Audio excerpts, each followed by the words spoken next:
Well, first of all, that was a little bit scary there in the first round. How in trouble were you? It was a tough first round. You know, the first punch, I think it landed right in the eye. So a little bit of adversity, but like I said, I had a tremendous respect for Francisco coming in. 3-time world champion kickboxer. I knew he was going to hit very hard, and you know, he had the crowd on his side, and he had a lot of momentum going into the first. I just knew as soon as I sat down on the stool that I was going to have to win the second big and put him to a finish. How tough was the first round for you? It was pretty tough, you know, but you know, like I said, I showed you know, I can overcome adversity, especially against a tough guy like that. He'd never been finished before, and he threw very hard. You know, he landed hard, and he was looking to knock me out. And you know, if you don't put me away, I'm gonna keep coming. And I was definitely gonna win the second and third. That's for sure. What surprised you in the first round? His patience and how hard he hit. I'm not gonna lie. You know, he hit way harder than I thought he was. But he was very patient, and he picked his shots a little bit more, and that's an experience that comes through. You said that you're having a great time in Brazil. People love you, but at the weigh-ins you showed the finger. What was that? You know, they were gonna boo me either way, right? You know, so I just made sure I gave them something to boo and something for them to come up out of their feet. And I think it showed during the fight. You know, as soon as we walked out, the people were on their feet. They were booing me and cheering him. If they're happy, I'm happy. Everybody in the arena had a good time, so I just made sure that they had a good time. And if it comes at my expense, then fine. I can take the punches. I can roll with them. But I made sure that they had a good time. That was a huge win for you. After the fight, you talked a little bit about that, but tell us, what are your plans now? Who do you have in mind, and when do you have? Like I said, I thought I had the year planned. You know, I got the year planned out already before the fight. I'll fight again in July, and then I'm bringing the UFC to Detroit this year. That was my main goal for this year. Is sometime in November, December, whenever they decide to come. I want the UFC in Detroit, and I want to headline it. Who are you fighting in July? Hey, we'll probably end up on the International Fight Week. You know, I fight every year in July, so we'll see who they give me. You know, I'm looking for Khabib. I've been calling him out for over a year now. You know, he's ducking and dodging everybody. He's only got 3 fights in the last 3 years. I've had 10 fights in that time. And I think they're not going to give him Tony. So, you know, why not make it happen? I'll show him the better wrestler. I'm the overall better fighter, and I'll slam Khabib on his head.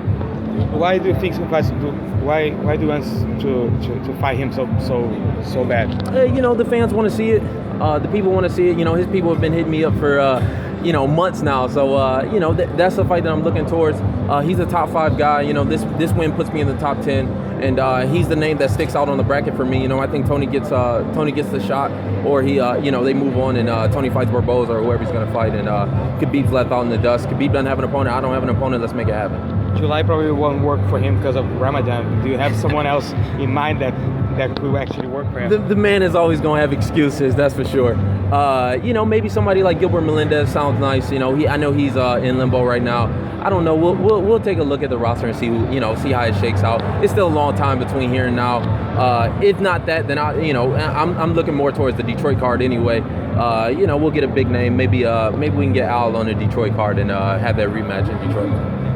That now you are the best under 25 years old fighter in UFC? Yeah, I think I was that before the fight. I don't see who would be close second. So, you know, I think that I've already proven that, and I've proven that I'm a top 10 guy in the deepest division in the sport. You know, we could have a top 30 and it'd be deeper than a lot of people's top 10, and I've shown that I can hang with the best of them. That's for sure. You know, I'm 8-1 in my last 9 fights, and that's very hard to come by in the UFC period, let alone in the lightweight division. How do you think that loss to Léo Santos hurts you in this hunt to the UFC title? I don't think so. You know, everybody wants to. That's the fight that gets brought up the most for me. You know, like I said, I'm 8-1 in my last 9, and they bring up that fight more than any other one. I'm over it. You know, I've been over it by now. You know, I've learned my lessons. I've moved on. Like I said, I've taken that fight as a W. You know, that was just experience. Experience is the number one key in fights. And when new opponents look at that, they're going to see that I've already had that experience. And I've showed that tonight. You know, I got hit with a big shot and I came back. If it was before the Leonardo fight, then who knows what happened. But I've already shown that I've overcome that, and I can keep overcoming adversity. So now my opponents from now on are going to know they're in for a tough fight. They're in for a tough 15 minutes. Ain't no getting out of there early.